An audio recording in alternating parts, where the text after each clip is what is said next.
everybody, it's Ron from Pick Dawgz, and this is Ron's Rundown. We're going to go over the MLB games scheduled for Friday, July 15th, 2022. Now, if you like what you see, make sure to give this video a big thumbs up and subscribe to our channel. And don't forget to put your baseball picks in the comments section below.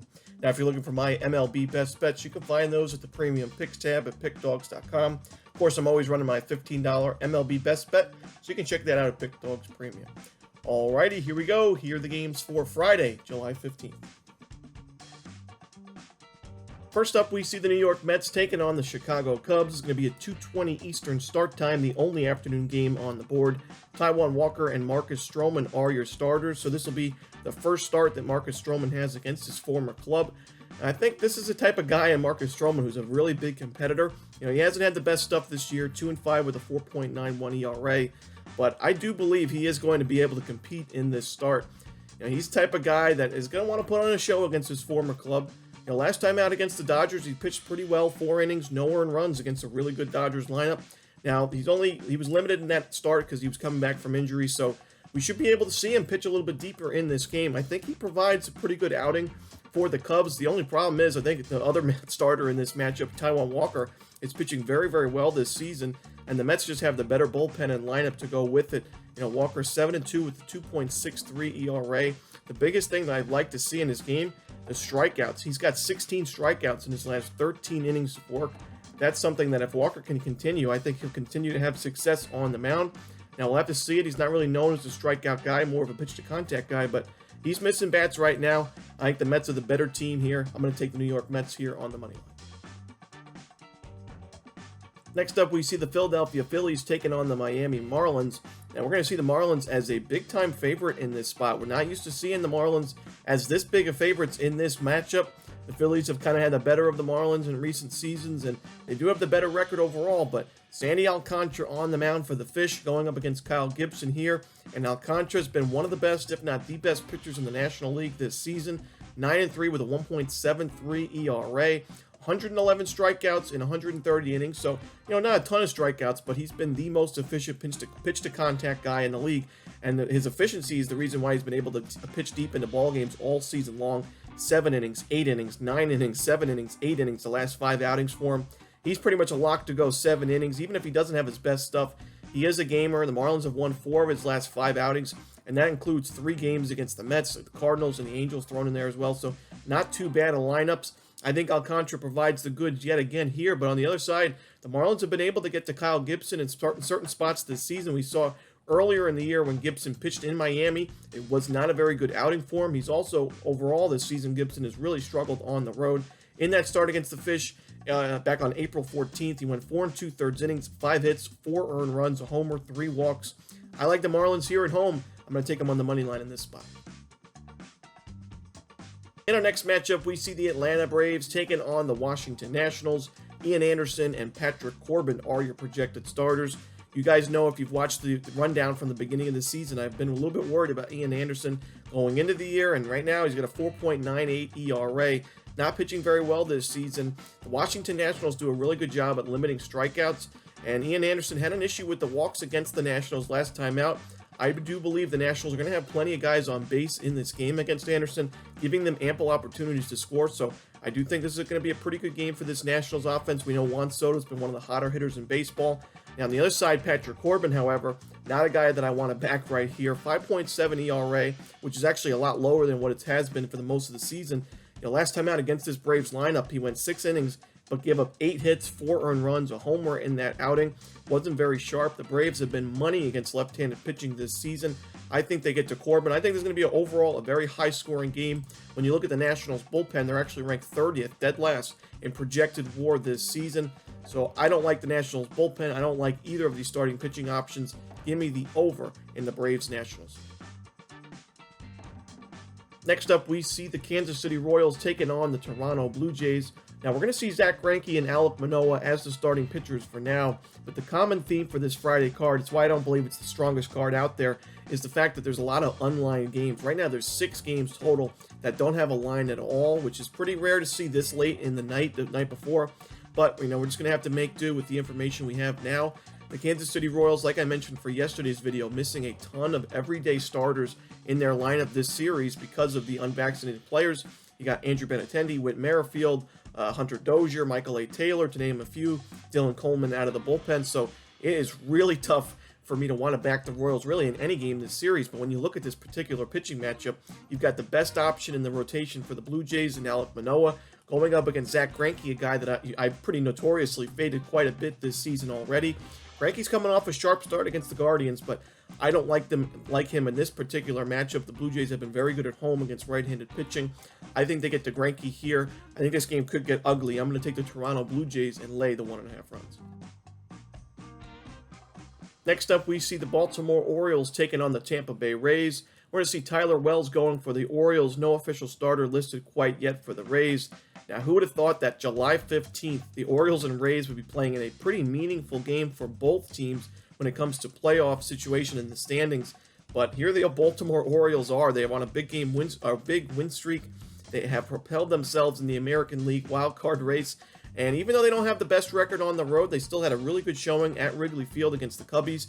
And here they are, game above 500 right now going as I record this video. But you look at this matchup, the Tampa Bay Rays going with the bullpen game more than likely. We know Kevin Cash is pretty comfortable doing so. He's done it quite a bit, not only this year, but in recent seasons as well. But the thing about this Rays bullpen in 2022, I just don't think it's the strongest that we've seen in the last 5 years or so. It's not a bad bullpen by any means, but not as effective as we've seen in recent seasons. And I do worry about it in this particular game, going up against such a red-hot lineup in the Baltimore Orioles and going up against a pitcher in Tyler Wells that has really had a lot of success in 2022, 3.28 ERA this season. The biggest thing I like in this game, he doesn't give up a ton of home runs and doesn't give up a ton of walks. Although he doesn't have a lot of strikeouts in his game, only 53 Ks in 79 2/3 innings. He keeps the ball on the ground. He gives the Orioles a very competitive shot each and every start. And you look at the last 5 outings for Wells, the Orioles have won all 5 of those games against the Blue Jays, Nationals, Mariners, Twins, and Angels. So some pretty good teams in there. He's pitching very well. The Orioles are playing very well. I got to take the Orioles in this spot on the money line. Next up, we see the Boston Red Sox taking on the New York Yankees. Nathan Eovaldi and Jordan Montgomery are your projected starters for now, but we could see a pitching change here. I know that Nathan Eovaldi is going to be coming off the 15-day IL, so we'll have to see if he's officially going to get the start, but it looks like Alex Cora mentioned that he is slated to start on Friday. And Jordan Montgomery on the other side, the Boston Red Sox, I think they have some confidence going into this series. We saw them earn the final 2 games, or earn the win in the final 2 games of that Fenway series against these Yankees. One of those games being a walk-off victory in extra innings, the other one being a comeback victory. The Red Sox were down 6-2, I believe. They came all the way back and won 11-6 in a blowout win. So I think Boston feels pretty good about their chances here, and I like their chances in this matchup. Jordan Montgomery, a left-handed pitcher. The Red Sox have really done well against lefties as of late, where they're in the top 15 in isolated power, but they're number 3 in baseball in team OPS against lefties in the last month. So I think they can get to Montgomery here. Nathan Eovaldi was pitching very, very well before he got injured. His last 11 innings before that injury, didn't give up a single earned run, had 13 strikeouts, and the Red Sox had won the previous 4 games that he had pitched in. So I like Eovaldi in this matchup. And when you look at the New York Yankees, they were big favorites in each of those games against the Reds, and they really underwhelmed. And we saw them lose outright in the first game of that series. They needed a walk-off in extra innings for game 2 of that series. So I haven't really been impressed with the Yankees. The Red Sox have a lot of momentum going into this series. I'm going to take the Boston Red Sox here on the money line. Next up, we see the Detroit Tigers taking on the Cleveland Guardians. We're going to see Drew Hutchinson and Zach Plesac as your starters. Now, for me, this game's simple. I trust the Guardians lineup and starting pitcher more in this spot than I do the Tigers. So I'm going to go Cleveland laying the 1.5 runs because the money line price is out of hand right now, minus 190 I'm seeing it at. So I think Plesac, although he didn't pitch very well last time out, I think he'll bounce back here. He pitched well against the Tigers back on July the 4th. I think the Guardians are actually going to back him up offensively in this spot, unlike that game on the 4th of July.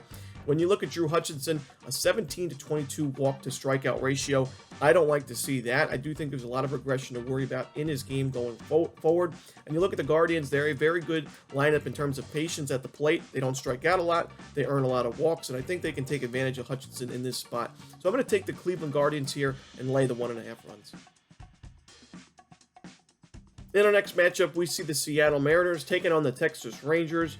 No official lineup for this game quite yet, as the Rangers have not announced a starter. We should see Robbie Ray going for the Mariners now. The Texas Rangers have really done well against left-handed pitching offensively in the last 30 days, really all season long. When you look at their team OPS and isolated power numbers, right up there, number one in baseball in both actually right now in the last 30 days. My only issue is who are the Rangers going to be starting in this game, and the bullpen. I really don't trust this Rangers bullpen. I believe it's one of the weaker ones in the league right now. I think the Mariners have the clear edge there. And the Seattle Mariners are just playing really good baseball overall. Their lineup's getting it done. We see guys like Julio Rodriguez has got to be the clear favorite for Rookie of the Year right now. So I do believe, even though the Rangers are going to have some success offensively, Ray is pitching well, and I think the Mariners bats are going to back him up. I think if this game is close late, I think you got to go with the Mariners bullpen. So I'm going to go with the Seattle Mariners here on the money line. Next up, we see a big AL Central matchup between the Chicago White Sox and the Minnesota Twins. We're going to see Michael Kopech and Devin Smeltzer on the mound for this one. Now, Michael Kopech has had a big issue with the walks as of late. His strikeout numbers also haven't really been there too much recently as well. The home run ball has really hurt him also. So his last 5 outings, I just really haven't been impressed with him. I believe something is just different in his game. Not sure what, but 3 walks allowed last time out, 4 walks the previous start. So I'm giving 4 walks to the Orioles back on June 24th as well. Gave up 4 home runs to this Minnesota Twins lineup back on July 5th. So I really just don't have a ton of confidence in him in this spot. You know, Devin Smeltzer is really struggling himself. When you look at his last 2 outings, giving up 6 home runs combined to the Rangers and Orioles, 2 teams that do hit left-handed pitching pretty well. We know this White Sox lineup can certainly hit lefties themselves, so I don't really love Smeltzer in this spot. I really don't trust this Minnesota Twins bullpen either, so I'm going to take the over in this game. I think we're going to see a pretty competitive, high-scoring game overall. I'm going to take the over in this White Sox-Twins matchup. Next up, we see the Houston Astros hosting the Oakland Athletics. Cole Irvin and Jose Urquidy are your projected starters for now. No official line for this one either. Now, Cole Irvin being a lefty, I really don't want to back a lefty, especially with the Oakland A's here against the Houston Astros lineup that's just been really strong against lefties right now. Number 3 in the last 30 days in isolated power. Number 6 in team OPS. I think they get to Irvin early and often. I think they get the Oakland A's bullpen as well. And Jose Urquidy, I've been impressed with his game recently. I will say, last time out, 8 innings, 3 earned runs against these Oakland Athletics and an 8-3 Astros victory. In the last 5 starts that Urquidy's had, even though he's not a pitcher that I usually back, he's won 4 of those 5 games against the Rangers, Mets, Angels, and Athletics, with a couple of run line covers in that stretch as well. Actually, his last 3 wins, all run line covers for the Astros. I'm going to take the Astros here and lay the -1.5 runs at home. I just think that's the only option for me in this one. Next up, we see the Cincinnati Reds taking on the St. Louis Cardinals. Hunter Green and Andre Pallante as your projected starters for this one. Now, Hunter Green last time out was very, very sharp. 6 innings, 1 earned run, 9 strikeouts in his most recent outing against these Cardinals back on June 11th. Another good outing, 5 innings, 1 earned run, 7 strikeouts. On the other side, Andre Pallante really struggling recently. His last 9 1/3 innings, 19 hits, 10 earned runs, and 3 homers. We saw the Reds really compete in that Yankees series. They took the first game outright and in a big comeback win. Second game, they had a big lead. They blew it, but they still were able to cover the run line. I like them to cover the run line here. They're big-time underdogs here, and Pallante just hasn't earned that price right now. I'm going to take Cincinnati plus the 1.5 in this one.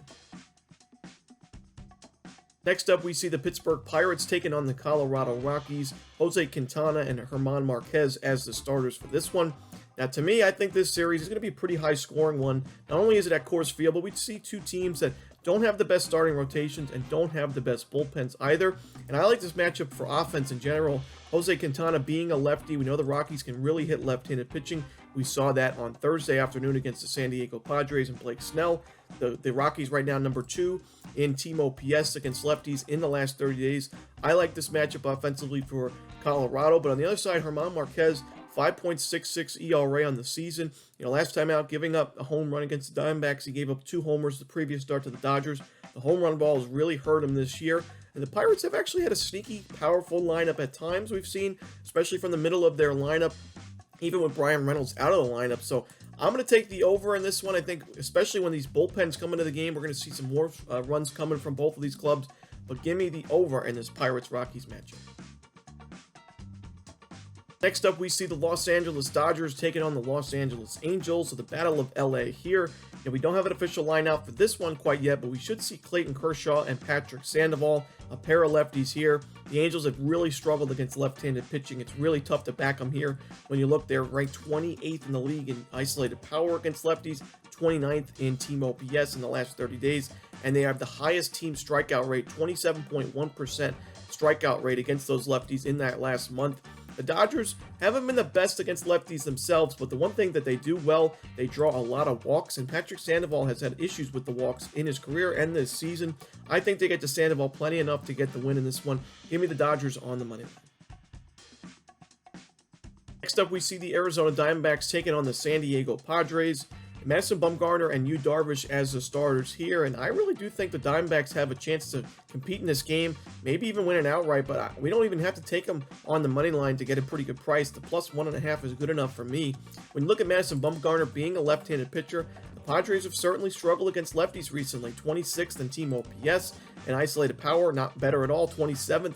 So they're coming off the Coors Field Series. This is going to be their first game, no days off after that Coors Field Series, which I've mentioned a lot of times. I do like fading teams in their first game back from Coors Field, especially with no days rest. And, you know, the Padres, they didn't look very good in that Coors Field Series. We've seen that recently in their trips to Colorado. The Rockies have kind of owned them at home. But, you know, I think Yu Darvish is a starter that we saw him pitch against the Diamondbacks last time out. He got into big issues in the early innings of that outing. He had 35 pitches thrown in the first inning, and the Diamondbacks didn't do anything to take advantage of it. They did hit a couple warning track fly balls, but that was it. I think they can get the better of Darvish here. They're a team that limits strikeouts at the plate against righties. They draw a good amount of walks against righties, and they have a pretty powerful lineup against right-handed pitching. Three things that Darvish has struggled with this year. The strikeout numbers are down, the walks here and there are worrisome, and the home run ball can hurt them. I'm going to take the Diamondbacks here plus the 1.5. I think they're a live dog on Friday night. And in our final game of the night, we see the Milwaukee Brewers taking on the San Francisco Giants. Brandon Woodruff and Alex Wood are your starters here. I think this is a really good pitching matchup. You know, Alex Wood has really looked sharp in his last two outings. I'll give him credit. 12 innings, 1 earned run, and 12 strikeouts in that stretch against the D-backs and the Padres. When you look at the Milwaukee Brewers, they're certainly a better lineup against right-handed pitching than they are lefties. I think Wood delivers a quality start here. We see his xFIP is well below 4 right now. I think there's even more room for improvement in this game. When you look on the other side, in Brandon Woodruff, a guy that's going to be able to earn plenty of strikeouts. He was on fire in the early innings of his start against the Pirates last time out. He struggled in his last inning of work, and the Brewers ended up losing that game outright. But he did have a very good start in the first 5 innings, and I think against the Giants here, a team that strikes out a lot. I mean, their 5th highest strikeout rate in the last 30 days against right-handed pitching, 24.1%. I think Woodruff has success at least through the first 5 innings of this game. So I'm going to take the under in the full game, but I'm also going to take the under in the first 5 innings of this one as well. And that's it. Those are the games for Friday, July 15th. Hope you enjoyed this video. If you did, don't forget to hit that like button and subscribe. And don't forget to put your baseball picks in the comment section below. Again, if you're looking for my MLB best bets, you can find those at Pickdawgz Premium. As always, this is Ron Romanelli. Good luck.